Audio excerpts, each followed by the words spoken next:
Beda way kira ada nong surga nes file satin tu pada pangthokhiba ko. File satin tu pada pangthokhiba loina agi khudom bida leija ni kana noise kana na simi kari dal leija loi khanglo ga.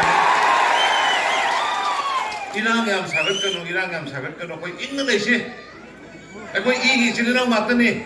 Oh, mai dai bangal se koi ningol di masa masuni. Oh. Ya nama sedai agi ada nong surga file satin khallo ta bido ado tahu. Haina itu tahu. Ado yang lain rasa nih. Kudung bidan loi lei kana no je loi kan moja yare toubiganu mi hoi bada sang samta ge na pite isorna ai nau nursery anusi ma ai sarkar tanna mohona bada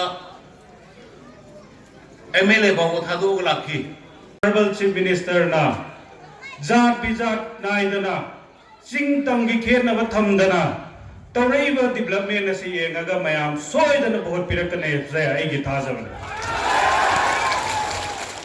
aikoi hijab ki wafam khara mayam da kihalle atop state ki wafam do Lilong amasung Manipur gi rajniti da pujin loisi ngasi Indian National Congress ki adumba leader aduna North East pu di pangthokhiba aduda di issue oidraga hijab Manipur da thingba su leite thingada su leite aduda issue henba se karigino